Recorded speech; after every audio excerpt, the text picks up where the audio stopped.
Hi, this is Pam Kriangkum here. I am a commercial photographer who teaches small business owners how to plan content and take their own photos. So, this week for photo class, the composition we're going to be focusing on is cookies because it is the holiday season, and I did have this request to show some different flat lays of cookies, how to photograph them. And these ones are a little bit holiday themed, not all of them. You can probably use most of these all year round. But yeah, we're just going to dive in. I have 4 examples as always. We're just going to get to it. Okay, so let's say you have some cookies and they are all the same cookie. They don't have to always be the same, but in this case with the stars, they're all the same cookie. Why a photo like this works really well is because of repetition. Our eyes naturally like repetition. So something like this where it's a little bit up close, we see that, some of the cookies are cut off, which means there's more and more and more cookies. So A, it shows abundance, B, our eyes like repetition, and C, there's not a whole bunch of color going on right now in this photo, right? We have white icing, a white backdrop. What I do recommend is if you do something like this, stick to only 2 colors. So let's say you had a blue colored cookie with a pink background. That could still work because it is a little bit of that complementary color where it does pop. You can do something like this where it's a little bit more neutral. It really depends on the brand that you have. If you had, let's say, like a chocolate chip cookie, you can totally put a chocolate chip cookie on a white surface like this. What you can actually do for cookies specifically in this setting, and I think they do it here, is have it on parchment paper. So take parchment paper, lay it out on the counter. If it is rolling or something like that, tape it on the sides, put it near a window, a light source during the day. That's what they're probably using here, or a strobe. And then from a bit of an angle, so not completely straight overhead, but just about probably a 45-degree angle, they're taking this photo of these cookies. It's really simple. You can do it with every single product that you have. If you just wanted lots of photos like this, I would use them sparingly. Don't always have these photos side by side because they can get really busy, but it is something that's nice, whether it's on TikTok or Instagram or even your website, whether it's for a header or just like one of those filler photos. It is like a really nice photo to have for your eyes to land on. And again, very, very simple to create yourself. So I hope that one was helpful. Sometimes I ramble and then I lose my train of thought and then I'm like, what was I originally talking about? Okay. So this one here is a simple, not so much like true product. It is product photography, but it's like lifestyle product photography. There we go. So this one, it looks like somebody's sitting in bed. We see either another blanket on top. The cookies are sitting on a piece of wood, which I don't necessarily think you need. You could just have the plate resting on the bed. I'm assuming they put it up on that because it was sinking into the bed. So they elevated it up so then you could see the whole plate. And then you have someone's left hand here holding a mug. And what's really nice about this photo is all the tones are really, really similar. So it feels that warm, nice, cozy kind of thing. So if your brand is something that is a bit more warm, natural, inviting, maybe this is a way you can go. Another way you can go is really fun, bright, and showcase that with like the plate that you use, the blanket, spread, kind of things like that. But essentially, like we see this photo, we immediately think, ooh, somebody's sitting in bed, they're eating, maybe cookies for like a little afternoon treat, drinking a tea or coffee, and it's really, really nice. So the nice thing about the white space in this photo, because you'll notice everything is located on the bottom half of this photo, everything on the top is nice and clear. And what that allows your eyes to do is come in again. I always talk about this from the tops of the photos down. So our eyes enter the photo from that top left-hand corner, come down, it sees the hand, it sees the cookie. It uses the rule of odds here. You have 3 cookies, not 2 or 4 or 6. Our eyes like odd numbers. Sorry about that. I just kicked my computer desk. But then because it's just a hand and we're not seeing a person and it's from above, it's kind of this bird's eye view that's what we would look down and see. And also we can kind of insert ourselves into this. We can imagine ourselves in this position because there is no person or face or anything like that.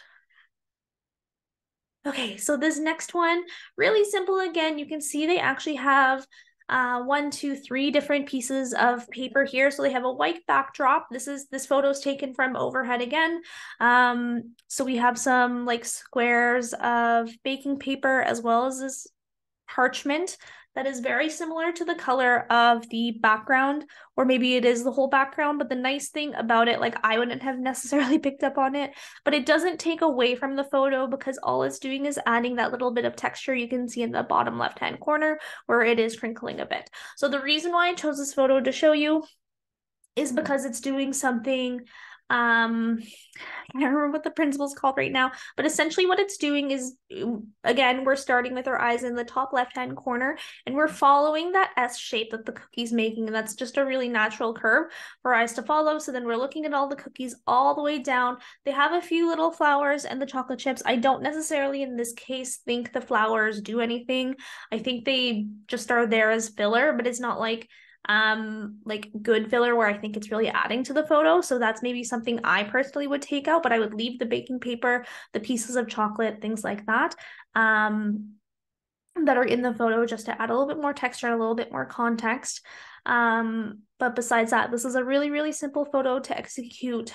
You don't want to make it too perfect. So you can see here, they don't have all the cookies in a straight line. You could do that if you are trying to play off this idea of like these perfectly round, straight cookies. But here they still want to make it feel a little bit more, I would say, homey in a way. If you look at the paper, there's a little bit of grease on the paper. The paper is brown. Again, people aren't really like thinking this hard, or maybe they are thinking this hard when they are composing photos like this, especially when we're starting out. But I'm just trying to show you all the things that maybe you're subconsciously picking up on that you don't even realize that makes for a compelling photo.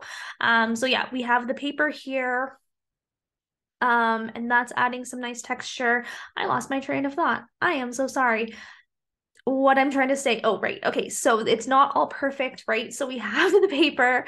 There's a little bit of grease on it. There's a little bit of crinkle texture. Some of the cookies are overlapping. So it's like, yes, they've created this nice S shape, but it's also like they placed it over top. So it kind of looks like somebody just like didn't like throw them on the counter, but like, you know, they just place them on the counter in a hurry and they weren't too worried about it. So these are some of the things that we need to be thinking about when we're taking our photos, who we're trying to target to our audience, who are we trying to target with our photos, things like that. That does make a difference about how we present the final product and the images.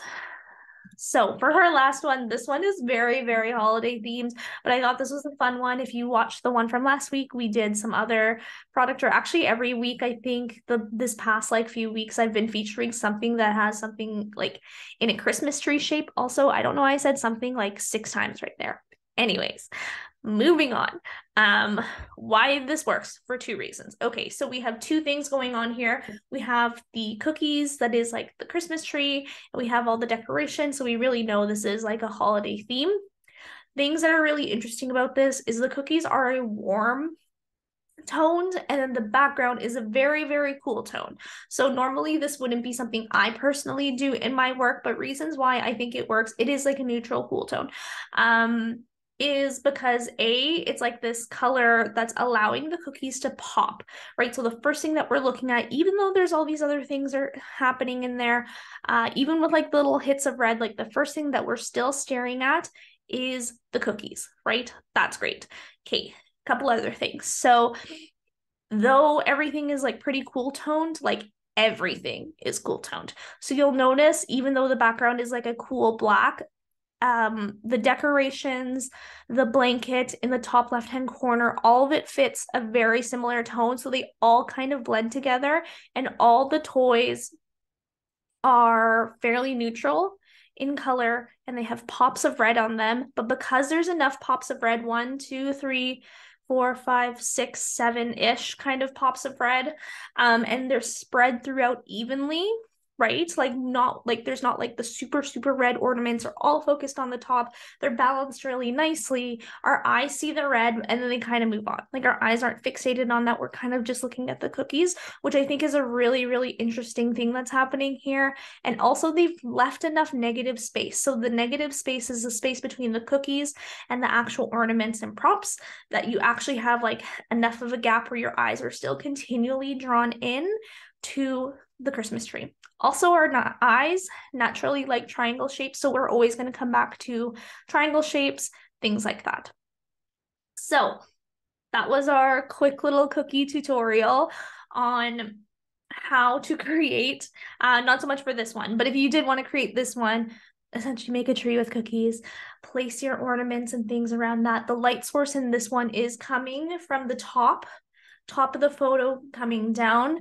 So you'll see the shadows on the bottom half. But the biggest thing to remember with something like this is making sure all your props in your background are a similar color palette or a similar tone in order to not clash with the cookies that are in the middle that we are trying to focus on. So just to recap with our first one, having repetition is a really great way to feature products, have the feeling of abundance, and our eyes just really like it. Something like this with cookies would be really, really easy to do with either a parchment paper or a piece of vinyl or poster board. Just know that with poster board and putting cookies on it, you sometimes will get grease stains and you may have to throw out that paper afterwards. This one is our bird's eye view. This is giving us a lifestyle feel with our cookies, so then we can insert ourselves into the photo, again, sticking with those neutral colors if this was something your brand would like. But the nice thing about the hand is it's adding a human element, and again, we're able to insert ourselves into it.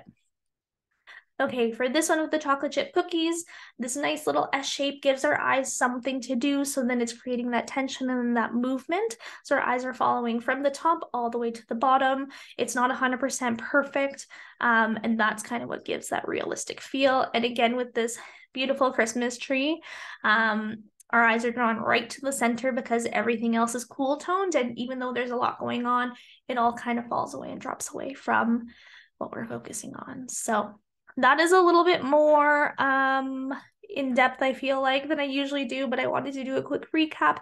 Let me know what you think. Tell me if the recap at the end is helpful. I hope this helps you on your cookie or other circular food flat lay shaped adventures, wherever they may take you. And again, I'm always happy to do any requests for any flat lays or ideas or any photo composition or techniques that you want to review, because I am here to help you. So if you want more of this, I send out a newsletter every Thursday to my list, and I go over what we learn in photo class, the takeaway guide, and then share goodies with you throughout the week here and there. So I hope you enjoyed photo class this week. I will see you here, same time, same place.